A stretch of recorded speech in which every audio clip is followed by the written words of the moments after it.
മാന്യപ്രേക്ഷകർക്ക് എൻ്റെ പ്രണാമം. അടുത്ത കാലത്ത് നായർ സർവീസ് സൊസൈറ്റിയുടെ സെക്രട്ടറി ആരാധ്യനായ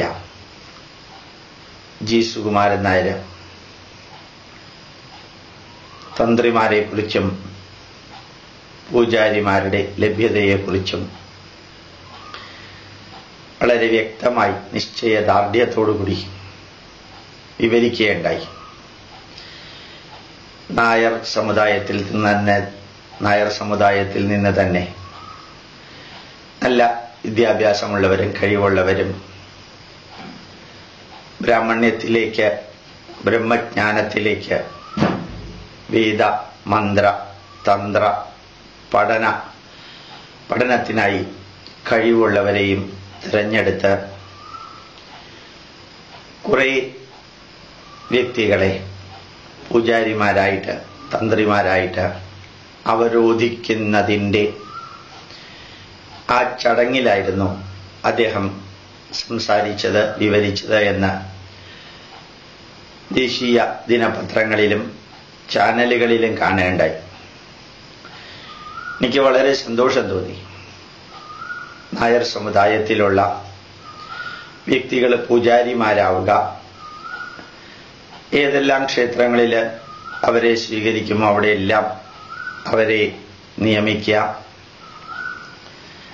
പ്രത്യേകിച്ചും 1000-ലധികം വരുന്ന NSS ക്ഷേത്രങ്ങളിൽ സ്വതന്ത്രമായിട്ട് അവരെ നിയമിക്കാനുള്ള സ്വാതന്ത്ര്യമുണ്ട്. എല്ലാ കേരളീയരും എല്ലാ ഭാരതീയരും അത് സ്വീകരിക്കുമെന്നുള്ളതിന് ഒരു സംശയമില്ല. എന്നെല്ലാം ഞങ്ങൾ കണ്ണൂരിലേക്കും കോഴിക്കോടും പോകുന്നുവോ അപ്പോഴെല്ലാം കണ്ണൂര് സുന്ദരേശ്വര ക്ഷേത്രത്തിലാണ് താമസിക്കുക. അവിടെ 7-8 പൂജാരിമാരുണ്ട്. അവരാരും ബ്രാഹ്മണരായ അച്ഛനമ്മമാർക്ക് ജനിച്ചവരല്ല. ഈഴവ സമുദായത്തിൽ നിന്ന് തന്നെ മന്ത്രവും തന്ത്രവും പഠിച്ച് പ്രസിദ്ധമായ സുന്ദരേശ്വര ക്ഷേത്രത്തിലെ പൂജാരിമാരായവരാണ്. അതേപോലെ കോഴിക്കോട് ശ്രീകണ്ഠേശ്വര ക്ഷേത്രത്തിലും അങ്ങനെ തന്നെ കണ്ടിട്ടുണ്ട്. 100 കണക്കിന് വരുന്ന ഈഴവ സമുദായത്തിന്റെ ക്ഷേത്രങ്ങളിൽ ബ്രാഹ്മണരായ അച്ഛനമ്മമാർക്ക് ജനിച്ച പൂജാരിമാരല്ല ഇപ്പോൾ ഉള്ളത്. അതാത് സമുദായത്തിൽ നിന്ന് മന്ത്രവും തന്ത്രവും പഠിച്ച് പൂജാരിമാരായവരാണ്. അവരെ സ്വീകരിക്കാൻ കേരളത്തിലെ ജനത വിമുഖത കാണിച്ചിട്ടില്ല. ശ്രീധരൻ തന്ത്രി ഉൾപ്പെടെ ഉള്ളവരെ 2 കൈയും നീട്ടി സ്വീകരിക്കുക ചെയ്തത്. ഏതെങ്കിലും സംഘടനയിലെ ഭാരവാഹികൾക്കോ ചില വ്യക്തികൾക്കോ അതിലെതിർപ്പോ പ്രതിഷേധമോ ഉണ്ടെങ്കിൽ അത് ഹൈന്ദവ സമുദായത്തിന്റെ എതിർപ്പല്ല, പ്രതിഷേധവുമല്ല. അങ്ങനെ വ്യക്തികൾക്ക് പ്രതിഷേധിക്കാനും എതിരഭിപ്രായം പറയാനും സ്വാതന്ത്ര്യമുള്ള ഒരു രാഷ്ട്രമായതുകൊണ്ട് മാത്രമാണ് അവരത് പറയുന്നത്. ഈ ഒരു ജി സുകുമാരൻ നായരുടെയും SNDP-യുടെയും വളരെ വിപ്ലവാത്മകമായ മാറ്റങ്ങൾക്ക് വെന്നിക്കൊടി പാറിച്ചുകൊണ്ടുള്ള ഈ പ്രയാണം ഹൈന്ദവ സമൂഹത്തിലെ എല്ലാവരും സ്വീകരിക്കേണ്ടതാണ്.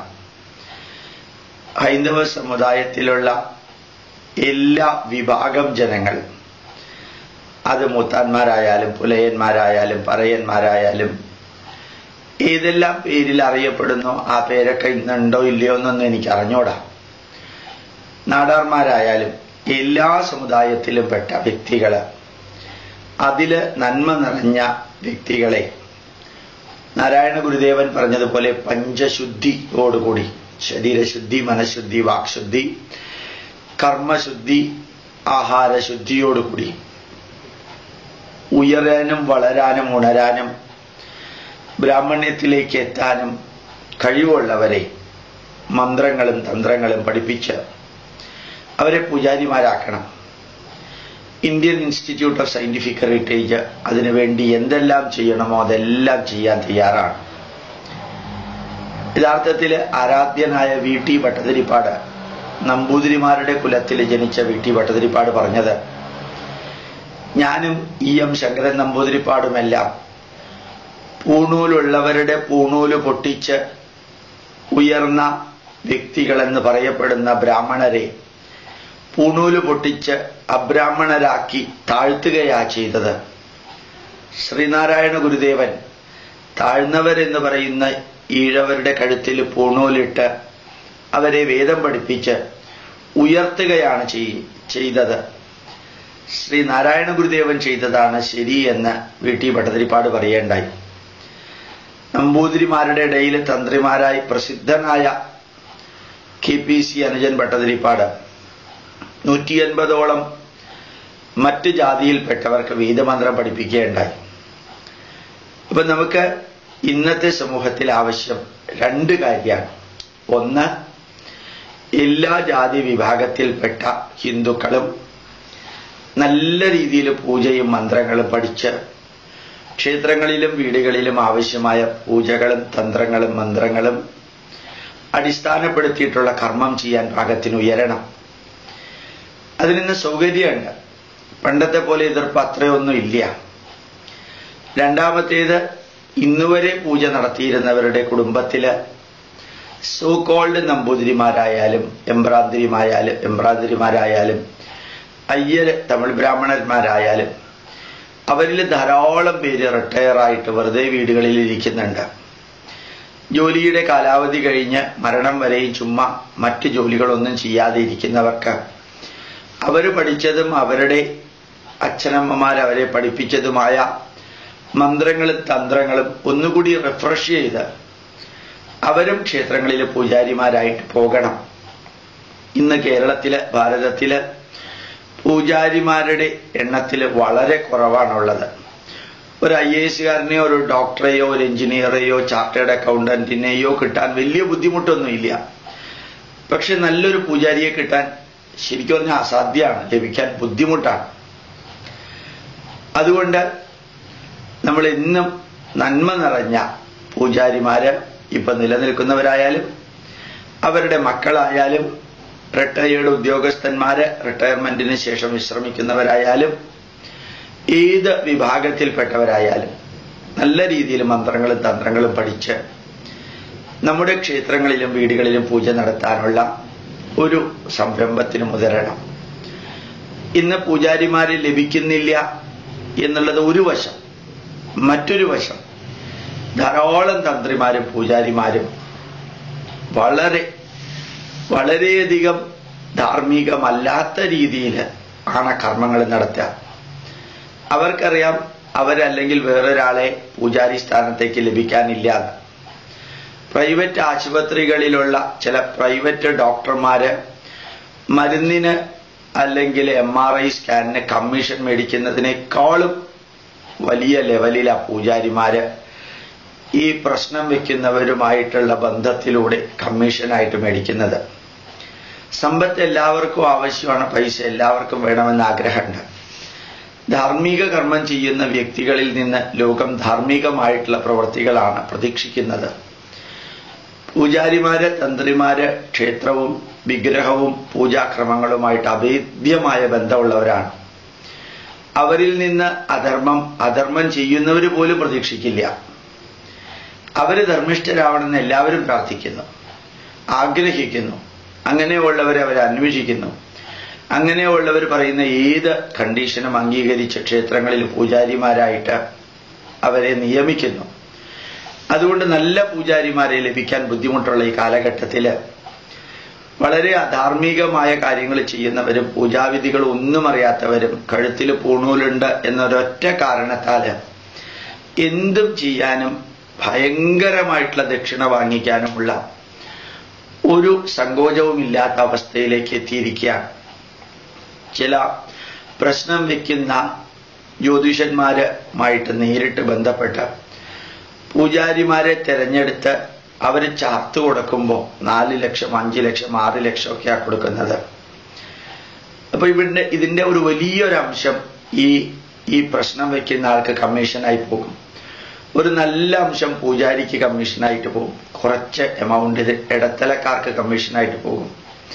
അപ്പൊ നമ്മുടെ പൂജാവിധികളെ പവിത്രമെന്ന് കരുതുന്ന, ഈശ്വരീയമെന്ന് കരുതുന്ന, ആത്മീയമെന്ന് കരുതുന്ന നന്മ നിറഞ്ഞ പൂജാവിധികളിൽ പോലും അഡൾട്രേഷനും ഡൈല്യൂഷനും സംഭവിക്കുന്നതിന് പ്രധാന കാരണം ഇന്ന് പൂജാരിമാരെ, നല്ല പൂജാരിമാരെ കിട്ടാനില്ല.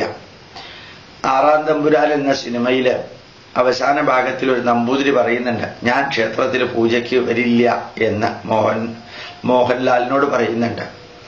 എന്താ വരാത്തത് എന്ന് ചോദിച്ചാൽ, ആ ശരിക്കു പറഞ്ഞാൽ കുടപ്പുള്ളി അപ്പൻ കണ്ടു കാണുമല്ലേ എന്ന്. എന്റെ പുറകിൽ വലിയൊരു സന്ദേശമുണ്ട്. ഭയങ്കരമായിട്ട് പൈസ കൊടുത്തു കാണും. ധർമ്മബോധത്തോടുകൂടി ഈശ്വരീയ കർമ്മം ചെയ്യാൻ ഉത്തരവാദിത്വപ്പെട്ടവര് അധർമ്മത്തിന്റെ മാർഗത്തിലൂടെ കാശിനു വേണ്ടി മാത്രം പ്രവർത്തിക്കുന്ന ഒരു വലിയ വിഭാഗം പൂജാരിമാരും തന്ത്രിമാരും ഇന്ന് കേരളത്തിലുണ്ട്. എല്ലാവരും അങ്ങനെയാണെന്ന് പറയുന്നില്ല, ധാരാളം പേരങ്ങനെയുണ്ട്. അതിന്റെ പരിണത ഫലം ക്ഷേത്രങ്ങൾ വളരുമ്പോഴും, ക്ഷേത്രങ്ങളിലുള്ള വിശ്വാസങ്ങൾ വളരുമ്പോഴും, ക്ഷേത്രങ്ങള് ഹിന്ദുവിന്റെയും ക്രിസ്ത്യാനിയുടെയും മുസ്ലിമിന്റെയും ദർശന കേന്ദ്രങ്ങളാവുമ്പോഴും പൂജാരിമാരുടെ ക്വാളിറ്റി ഡൈല്യൂട്ടഡ് ആയിട്ട് പോകുന്നു. അത് മാറ്റണം. പൂണൂലുള്ള ഒരു വ്യക്തി പൂജാരിയോ അല്ലെങ്കിൽ ബ്രാഹ്മണനോ ആവില്ല. ശരിക്ക് ഒരു പൂണൂലിന് 2.5 രൂപയെ വിലയുള്ളൂ. 10 എണ്ണം ഒരുമിച്ച് വാങ്ങിക്കുകയാണെങ്കിൽ 5 എണ്ണം ഒരുമിച്ച് വാങ്ങിക്കുകയാണെങ്കിൽ 10 രൂപയ്ക്ക്, 10 എണ്ണം ഒരുമിച്ച് വാങ്ങിക്കുകയാണെങ്കിൽ 20 രൂപയ്ക്ക് അത് ലഭിക്കും. ഇപ്പൊ 2.5 രൂപയുടെ ഒരു പൂണൂലിട്ടത് കൊണ്ടൊന്നും ഒരാൾ ബ്രാഹ്മണനാവില്ല, ശ്രേഷ്ഠനാവില്ല, പണ്ഡിതനാവില്ല. ഭഗവാൻ കൃഷ്ണൻ ഭഗവത്ഗീതയിൽ പറഞ്ഞിട്ടുണ്ട്, ന കർമ്മണ മനാരംഭ നൈഷ്കർമ്മ്യം പുരുഷോച്നുത്യേ നഹി സന്യസനാദേവ സിദ്ധിം സമധിഗച്ഛതി. സന്യാസിയാണെന്നുള്ള കാര്യത്താല് ഒരു കാവ്യമുണ്ടും ഒരു രുദ്രാക്ഷവും കുറച്ച് ഭസ്മവും ധരിച്ചു എന്നുള്ളത് കൊണ്ട് അയാൾ സിദ്ധനൊന്നും ആവില്ല. ഹിമവൽ ഭദ്രാനന്ദയും സന്തോഷ് സ്വാമിയുടെ ഒക്കെ ചരിത്രം നമുക്കറിയാവുന്നതാണ്. ഒക്കെ കാവ്യെടുത്ത് നടന്നവരാ. അതേപോലെ ആ പൂണൂലിട്ട് നടന്നവരെല്ലാവരും ബ്രാഹ്മണന്മാരൊന്നും ആവില്ല. അതുകൊണ്ട് ജി സുകുമാരൻ നായരുടെ ഉജ്ജ്വലമായ വിപ്ലവാത്മകമായിട്ടുള്ള ഈ ഒരു പരിവർത്തനം ഞാൻ അദ്ദേഹത്തിനോടും ഈഴവ സമുദായത്തിന്റെ പരമാചാര്യനായ വെള്ളാപ്പള്ളി നടേശൻ സാറിനോടും പറയുന്നു, നിങ്ങൾ രണ്ടുപേരും അല്ലെങ്കിൽ ഓരോരുത്തരായിട്ടും എങ്ങനെയാണോ SNDPയുടെ കീഴിലെ കോളേജുകളും സ്കൂളുകളും ഉള്ളത്, എങ്ങനെയാണോ NSSന്റെ കീഴിലെ കോളേജുകളും സ്കൂളുകളും ആശുപത്രികളും രണ്ടുപേരുടെയും കീഴിലുള്ളത്, അതേപോലെ ഒരു സ്കൂള്, നല്ല ഒരു വേദ പഠന കേന്ദ്രം ഒരുമിച്ച് NSSും SNDPയും ഒരുമിച്ച് ചേർന്ന് നടത്തണം. അതിലെല്ലാ സമുദായത്തിൽപ്പെട്ടവർക്കും അഡ്മിഷൻ കൊടുക്കണം. തന്ത്രവും മന്ത്രവും യന്ത്രവും അവരെ പഠിപ്പിക്കണം. അവരെ ബ്രാഹ്മണ്യത്തിലേക്ക് ഉയർത്തി അവരെ നന്മ നിറഞ്ഞവരാക്കണം. മഹാത്മാഗാന്ധിയും രവീന്ദ്രനാഥ ടാഗോറും വർക്കല ശിവഗിരി ആശ്രമം സന്ദർശിച്ചപ്പോൾ അവർക്ക് സ്വീകരണം നൽകിയത് 10 വേദം പഠിച്ച 10 പുലയ കുട്ടികളായിരുന്നു. ആ പുലയ കുട്ടികളെ വർക്കല ശിവഗിരിയിൽ വേദം പഠിപ്പിച്ച ശ്രീനാരായണ ഗുരുദേവന്റെ നേതൃത്വത്തിലായിരുന്നു. അവര് വേദം പഠിച്ച് അവര് മഹാത്മാഗാന്ധിയെ സ്വീകരിച്ചപ്പോൾ മഹാത്മാഗാന്ധി പറഞ്ഞത്, എന്റെ ജീവിതത്തിൽ അവിസ്മരണീയമായൊരു ദിവസമാണ് ഇന്ന് എന്നായിരുന്നു. നാരായണ ഗുരുദേവനെ കണ്ടത് ഒരു കാര്യം, മറിച്ച് കറുത്ത തൊലിയുള്ള, എല്ലാവരാലും തഴയപ്പെട്ട, അധകൃതരെന്ന് വാഴ്ത്തുന്ന അല്ലെങ്കിൽ കുറ്റപ്പെടുത്തുന്ന അല്ലെങ്കിൽ വിവരിക്കുന്ന ആ വിഭാഗത്തിൽ നിന്ന് തന്നെ വേദം പഠിച്ച് ധാരാളം പേര് ഈ വേദമന്ത്രം ചൊല്ലി മഹാത്മാഗാന്ധിയെ രവീന്ദ്രനാഥ ടാഗോറിനെയും സ്വീകരിക്കാൻ വന്നതിന്റെ ആഹ്ലാദമായിരുന്നു മഹാത്മാഗാന്ധിക്ക്. നമുക്കും അത് സാധിക്കണം. നമ്മുടെ ഹൈന്ദവ ജനതയുടെ എല്ലാ വിഭാഗങ്ങളും, അത് നമ്പൂതിരിമാരായാലും ഈഴവരായാലും നായരായാലും നാടാരായാലും മൂത്താന്മാരായാലും ചെട്ടിയാർമാരായാലും തട്ടാന്മാരായാലും എത്രയോ വിഭാഗങ്ങളുണ്ട്. അവരുടെ ഇടയിൽ നിന്ന് തന്നെ നല്ല പൂജാരിമാര് വരണം. ആവശ്യമായ എല്ലാ സഹായവും പൂജ പഠിപ്പിക്കാനും അതിന്റെ അർത്ഥവ്യാപ്തികൾ അറിയിക്കാനും ഡോക്ടർ ഗോപാലകൃഷ്ണൻ എന്നും ഉണ്ടാകുമെന്ന വാഗ്ദാനവും തരുന്നു. ഇതറിയാവുന്നവരുടെ നേതൃത്വത്തിൽ എവിടെയെല്ലാം പൂജകൾ പഠിപ്പിക്കുന്നുണ്ടോ അവിടെയെല്ലാം പോയി പഠിക്കാൻ താല്പര്യമുള്ളവർ അങ്ങനെ ചെയ്യാം. അല്ലെങ്കിൽ ജി സുകുമാരൻ നായർ ഇപ്പൊ തന്നെ തന്ത്രവിദ്യാപീഠം നടത്തുന്നുണ്ട്. അതില് എല്ലാ വിഭാഗങ്ങൾക്കും അഡ്മിഷൻ കൊടുക്കണമെന്നും അദ്ദേഹത്തിനോട് അഭ്യർത്ഥിക്കുന്നു. SNDP നേതാക്കൾ ശക്തമായ 2 സംഘടനകളാണ്. അവരുടെ നേതൃത്വത്തിൽ മന്ത്രങ്ങളും തന്ത്രങ്ങളും പഠിപ്പിക്കുന്നതിന് ഒരു സ്ഥാപനം തന്നെ ഉണ്ടാവണമെന്നും അഭ്യർത്ഥിക്കുന്നു. തുറന്ന മനസ്സോടുകൂടി, പഞ്ചശുദ്ധിയോടുകൂടി, അത് നിർബന്ധമാണ്. ഒരു പൂജാരിയാവാൻ കണ്ടീഷൻ ഉണ്ട്. അത് ഭഗവത്ഗീതയിലെ 16, 17, 18 അധ്യായങ്ങളിൽ പറഞ്ഞിരിക്കുന്നതിനെ ശ്രീനാരായണ ഗുരുദേവനും ചട്ടമ്പി സ്വാമികളും മന്നത്ത് പത്മനാഭനും എല്ലാം സംക്ഷിപ്തമായിട്ട് പറഞ്ഞിട്ടുണ്ട്. അതാണ് ശരീരം ശുദ്ധമായിരിക്കണം എന്നും അവരുടേത്. ആ ശരീരം നിർമ്മിച്ചിരിക്കുന്നത് ആഹാരം കൊണ്ടാണ്. ആ ശരീരം ശുദ്ധമായിരിക്കണമെങ്കിൽ കഴിക്കുന്ന ആഹാരത്തില് ശവം ഉണ്ടാവാൻ പാടില്ല, ഡെഡ് ബോഡി ഉണ്ടാവാൻ പാടില്ല, ഇറച്ചിയും ചോരയും ഉണ്ടാവാൻ പാടില്ല. അത് ആഹാരശുദ്ധിയാണ്. പിന്നെ മനസ്സ് ശുദ്ധമായിരിക്കണം. മനസ്സാണ് ജീവിതത്തിന് ആധാരമായിട്ടുള്ളത്. ആ മനസ്സിൽ വാശിയും പകയും വിദ്വേഷവും അഹങ്കാരവും ഉണ്ടാവാൻ പാടില്ല. അപ്പൊ ശരീരം, ആഹാരം, മനസ്സ്, അതേപോലെ കർമ്മം ശുദ്ധമായിരിക്കണം. നല്ല കർമ്മം ചെയ്യുന്നവരായിരിക്കണം പൂജാകർമ്മത്തിന് വരുന്നവര്. ദുഷ്ടലക്ഷ്യം അവർക്ക് ഉണ്ടാവരുത്. പലപ്പോഴും നിങ്ങൾ ആലോചിച്ചാൽ മനസ്സിലാക്കാൻ സാധിക്കും. ഒത്തിരി അധികം പള്ളിയിലച്ഛന്മാര് പുറത്തവര് നല്ലവരാണ്, പക്ഷെ അവരുടെ പ്രവൃത്തികളിലെല്ലാം അവരുടെ മതത്തിലുള്ളവരുടെ എണ്ണം കൂട്ടുക, മറ്റുള്ളവരെ തന്റെ മതത്തിലേക്ക് കൊണ്ടുവരിക. അത് ചതിച്ചോ വഞ്ചിച്ചോ പറ്റിച്ചോ എങ്ങനെ ചെയ്താലും കുഴപ്പമില്ല. അങ്ങനെ ചെയ്തതിന്റെ പരിണതാലാണ് അമേരിക്കയിലും ഇംഗ്ലണ്ടിലും യൂറോപ്പിലും ഒരു സ്ഥലത്തും ഇന്ന് ക്രിസ്ത്യാനിറ്റി ഇല്ല, പള്ളിയിൽ പോകുന്നവരില്ല. ചെയ്തു കൂട്ടിയ തിന്മ, പുരോഹിതൻ എന്ന പേരുമിട്ട് പള്ളിയിലെ അച്ഛന്മാര് ചെയ്തു കൂട്ടുന്ന തിന്മയുടെ പരിണത ഫലമാണ് യഥാർത്ഥത്തില് സെമറ്റിക് മതങ്ങളെ ഇന്ന് അനുഭവിക്കുന്നത്. അതിന്റെ മറ്റൊരു രൂപമാണ് ഇസ്ലാമിന്റെ നോക്കിയാൽ അറിയാൻ സാധിക്കും. മുജാഹിദീനെ അല്ലെങ്കിൽ അഹമ്മദീയരെ അല്ലെങ്കിൽ സുന്നിയെ ഷിയായെ എത്ര പേരെയാ പാകിസ്ഥാനിൽ കൊല്ലുന്നത്? ഒരു മതത്തിന്റെ പേരില അതേ മതത്തിലുള്ളവർ പരസ്പരം കൊല്ലുന്നത്. ഹിന്ദുധർമ്മത്തിന് അത് ഇതുവരെ നേരിടേണ്ടി വന്നിട്ടില്ല. മതപരിവർത്തനത്തിന് നമ്മൾ നേതൃത്വം കൊടുക്കാറുമില്ല. ഇഷ്ടപ്പെടാത്തവരെ വെച്ച് ഉറപ്പിക്കാത്ത അവസ്ഥയും നമുക്ക് ഉണ്ടാവാറില്ല. അതുകൊണ്ട് നമ്മുടെ കർമ്മം ശുദ്ധമായിരിക്കണം, മനസ്സ് ശുദ്ധമായിരിക്കണം, ആഹാരം ശുദ്ധമായിരിക്കണം. അതേപോലെ തന്നെ നമ്മുടെ ശരീരവും ശുദ്ധമായിരിക്കണം. ഇത്രയും ശുദ്ധി നമുക്ക് എന്നും വാക്ക് ശുദ്ധമായിരിക്കണം. ഒരു പൂജകർമ്മം എന്ന് പറഞ്ഞാൽ ദേവയജ്ഞം, ഋഷിയജ്ഞം, പിതൃയജ്ഞം, ഭൂതയജ്ഞം, മനുഷ്യയജ്ഞം. പൂജ ഈശ്വരനെ പൂജിക്കൽ മാത്രമല്ല, ഓരോ ക്ഷേത്രങ്ങളിലും നടക്കുന്നത് ദേവയജ്ഞം, ഈശ്വര പൂജ, ഋഷിയജ്ഞം, ഋഷിവര്യന്മാരെ പൂജിച്ച, പിതൃയജ്ഞം, ജന്മം നൽകി വളർത്തി വലുതാക്കിയ മാതാപിതാക്കളെയും അവരുടെ മാതാപിതാക്കളെയും തലമുറകളെ പൂജിക്കുക, മനുഷ്യയജ്ഞം, അതേപോലെ തന്നെ ഭൂതയജ്ഞം, സർവ്വചരാചരങ്ങൾക്ക് നന്മ വരാൻ വേണ്ടിയിട്ടുള്ള കർമ്മമാണ് പൂജാകർമ്മം. എന്തെല്ലാം നന്മകൾ ഒരു പൂജാരി ചെയ്യുന്നോ അദ്ദേഹത്തിന് ഉപജീവനത്തിന് ആവശ്യമായിട്ടുള്ള സമ്പത്ത് ലഭിക്കേണ്ടതും ആവശ്യമാണ്. അതുകൊണ്ട് ഒരു പൂജാരിക്ക് ഒന്നും കൊടുക്കരുത്, അല്ലെങ്കിൽ വളരെ എന്തെങ്കിലും കൊടുത്താൽ മതി എന്നല്ല. പൂജാരിക്ക് ദക്ഷിണ എന്നുള്ളത് വളരെ ഇമ്പോർട്ടന്റാണ്. അത് ശബരിമലയിലും ഗുരുവായൂരിലും കൊണ്ടുപോയിട്ട് ഭണ്ഡാരത്തിൽ ആയിരക്കണക്കിന് രൂപ ഇടുന്നതിനേക്കാൾ എത്രയോ നല്ലത് ചെറിയ ചെറിയ ക്ഷേത്രങ്ങളിൽ നിങ്ങളുടെ വഴിപാടുകൾ സമർപ്പിക്കാം. നിങ്ങൾ ഗുരുവായൂരിലേക്ക് പോകണം, ശബരിമലയിലേക്ക് പോകണം, ചെറിയ എമൗണ്ട് അവിടെ വഴിപാടിന് കൊടുക്കണം.